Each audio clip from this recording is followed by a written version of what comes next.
Okay.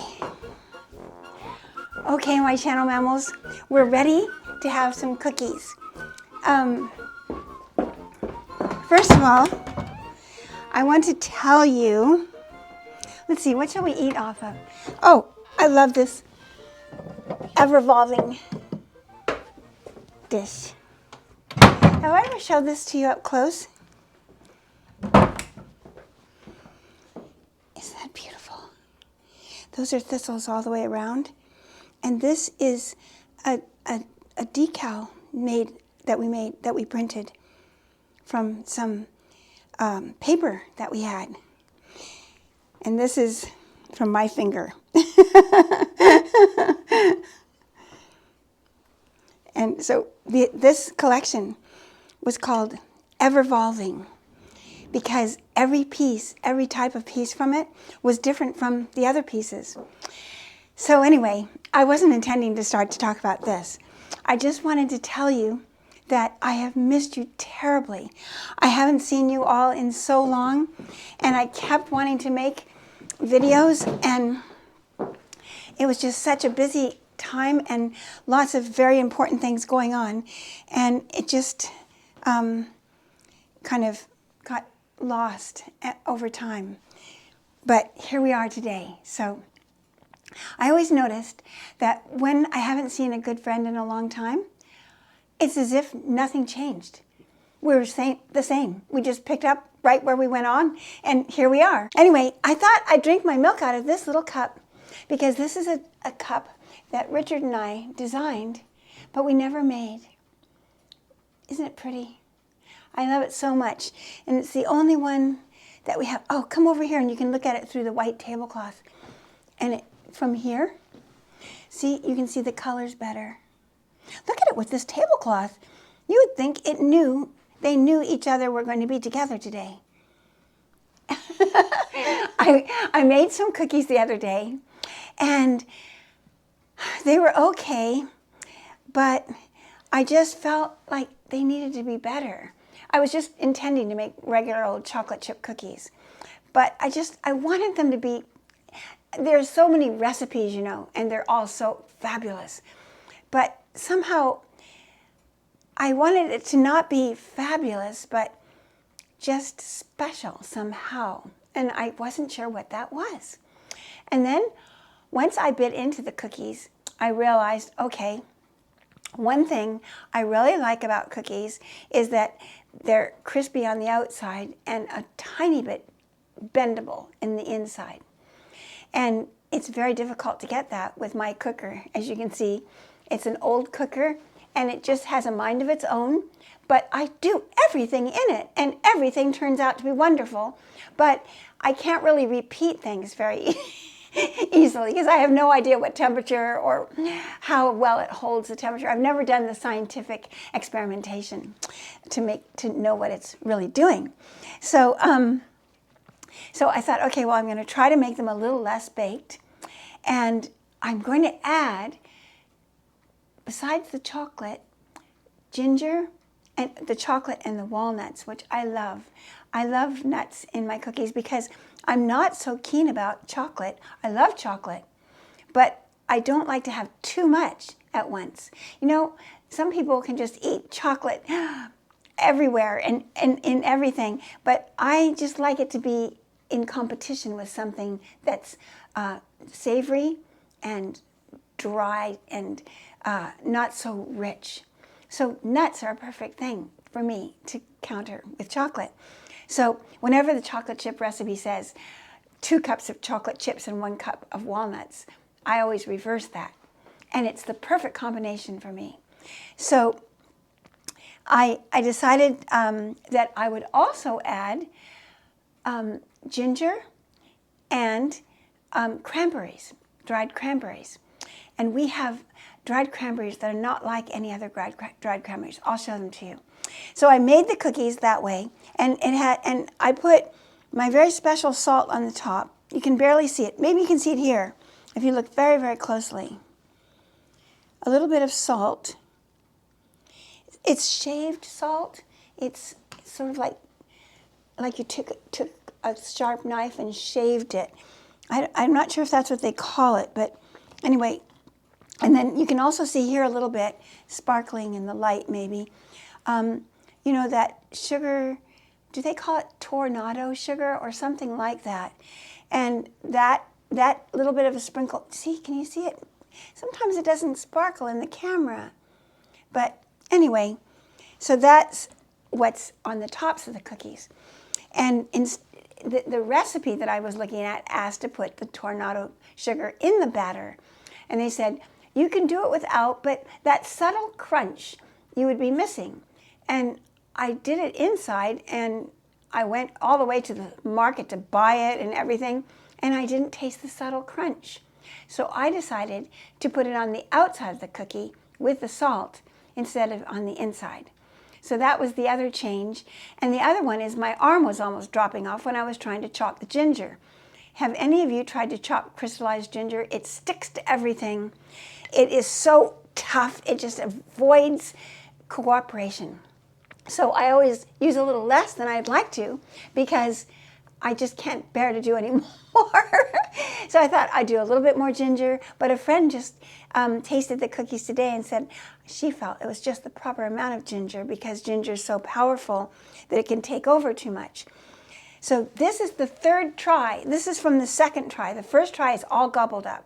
They were delicious, but they were just like regular old chocolate chip cookies, but lovely. They had very good chocolate and all of that. But anyway, and then this is the second try, but I didn't quite get them to be as chewy inside as I wanted.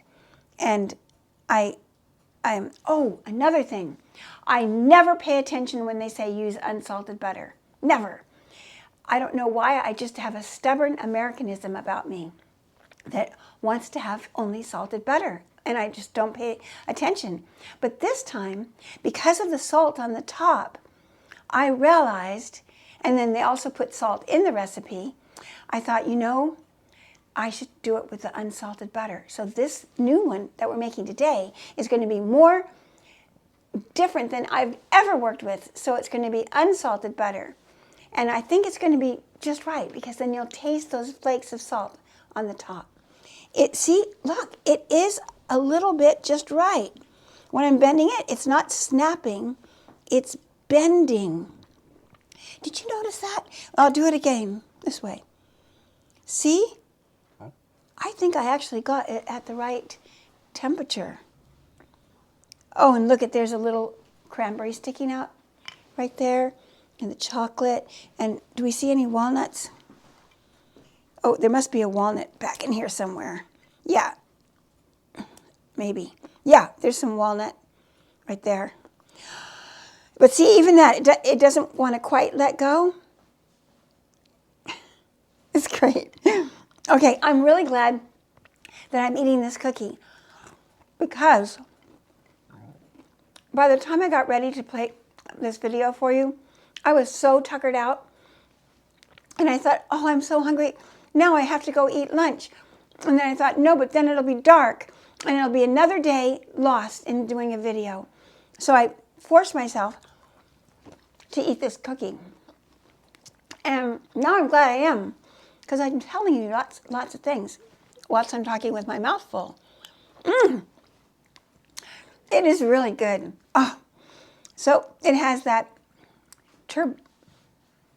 special sugar on the top and the salt.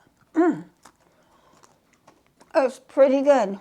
But we're going to make it the best chocolate chip cookie ever today together. And oh, how I figured out how to do the ginger better. Instead of chopping it by hand and having it gobbing up around my knife and just driving me crazy, I'm going to take some of the flour before I put it in the recipe and put it in a Vitamix, which belongs to our daughter and son-in-law that they're lending to because they live in Burkina Faso. So they can't have this blender over there. So I'm having fun with it. And so we can put the ginger and the flour together in there. And I'm guessing the flour will dust around the ginger as it's, chopping it up, keeping the ginger separate from itself, and also doing all the hard work for me. Okay.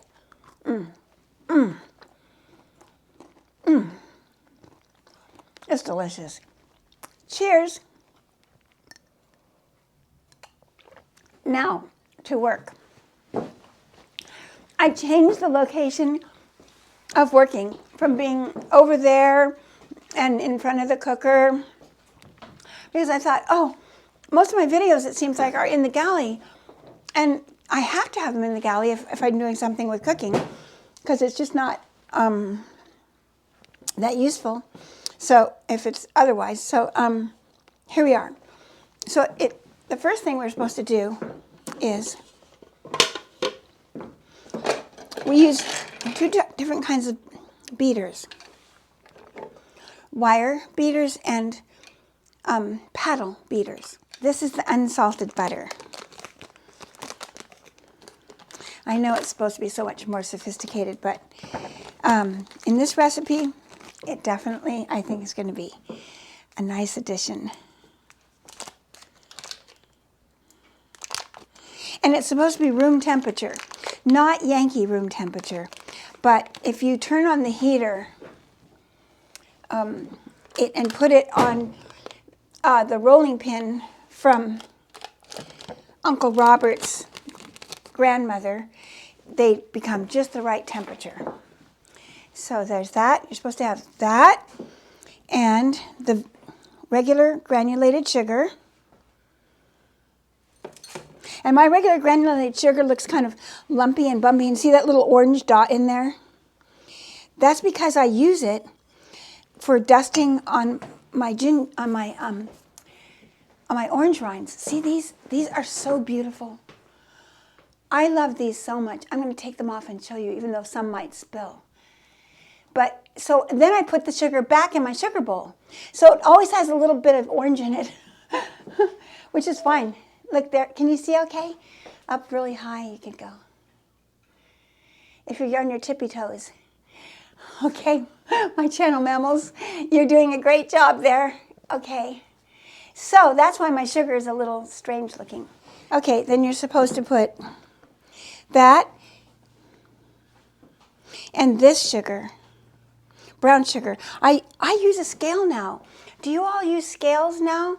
I can't believe it took me this many years to do it. When we lived in England, I used a scale because they only use scales there. But they're with weights, counterweights and so forth. But these are digital scales. And it's so wonderful. First you turn it on and you wait to get grams, which is what I wanted. Or you could choose a different pounds or ounce, whatever. But then it's ready. And then I had already, oh, well, you can't go by this because it's in the bowl. Anyway, you all probably know much more than I do about using a scale. But it's so much better than smashing the brown sugar down, packing it in a cup and getting all grainy. And it's so easy. So I'm very grateful for the idea of using a scale. Plus, measuring flour is never accurate. So I'm going to turn this on. We'll add eggs to it, baking soda, salt, vanilla. These are for the sugar and look at the salt. See how beautiful it is? That's for afterwards when they're half baked. And then the flour is here. Okay, it's going to make a lot of racket. So you can talk amongst yourselves whilst it's mixing. Okay? Okay. I have to take this off this table. It's spilling everything. Okay, normally I have this over on the counter, but we thought we'd have a different location for you. But I think I have to take it off the table. I'll put it on the floor. How's that? Kind of campy, but that's what it's like living here. So, okay, now it will be nice and solid.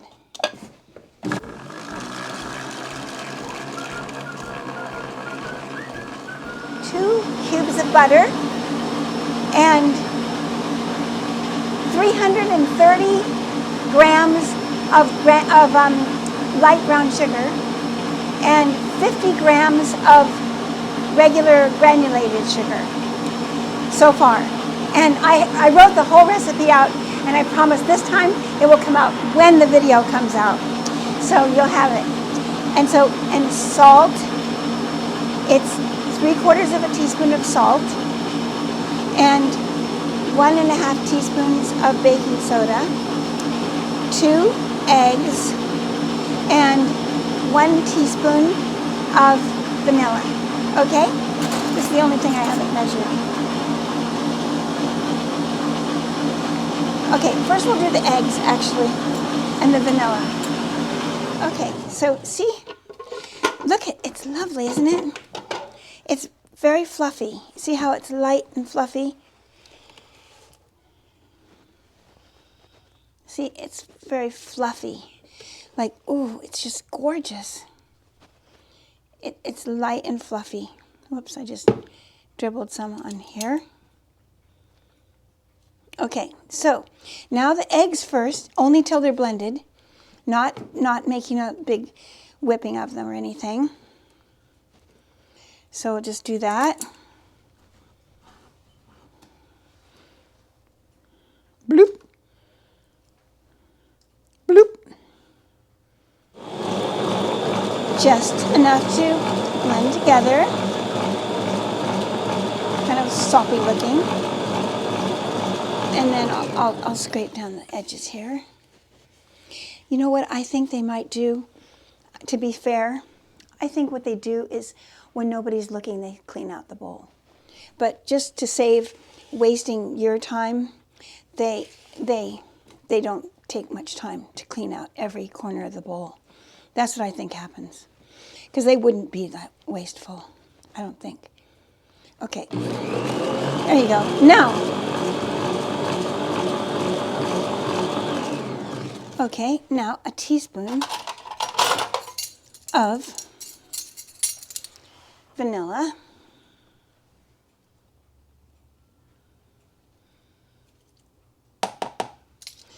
And then let that just mix in. And now the baking soda and the salt, and then the flour.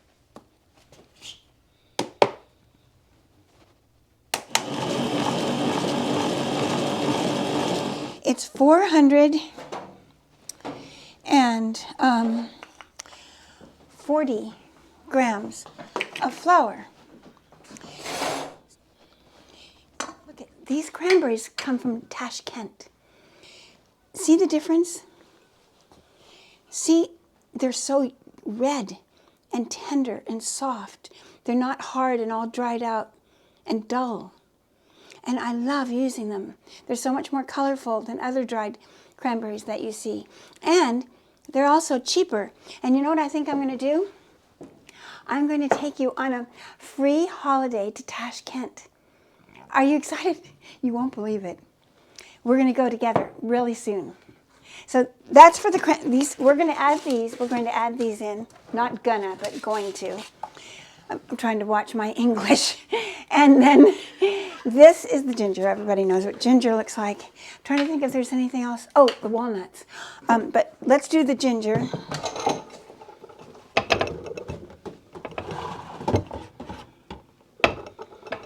I hope this is a good idea.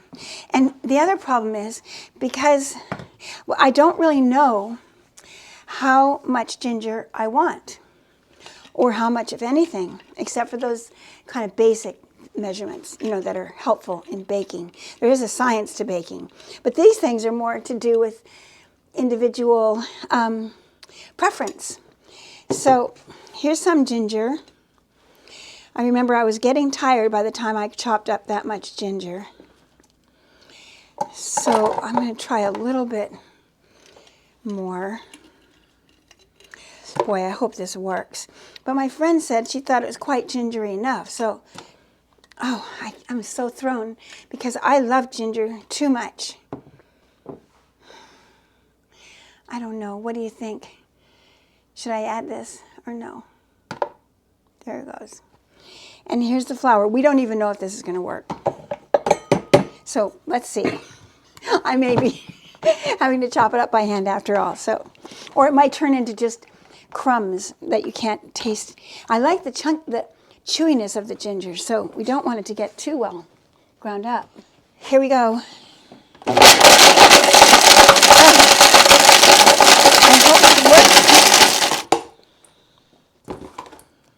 just a couple. Oh, one got stuck. Ah.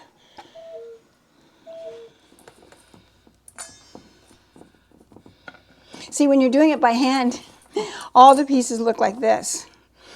You know, because you don't want to have big, huge pieces, but you also don't want to have all this dust. But you know what I think? I think the dusty parts are going to maybe make it have too much taste. And my friend won't like it because she doesn't like too much ginger because it takes away from the cookie. So maybe I'll hold back and not put all the dust in and just use it in normal cooking, and maybe add just a titch more flour, you know. See what I mean? What a wrestling match it is? It's like, and they all stick to the knife, and it's really a pain. Okay, so we add in the flour, and when we add in the flour, right here, we have to change the paddles. Oh, this is the messy part. I think you can go talk amongst yourselves right now, okay? So I'll see you in a few minutes when I've changed to the paddles. There's more grunting going on here.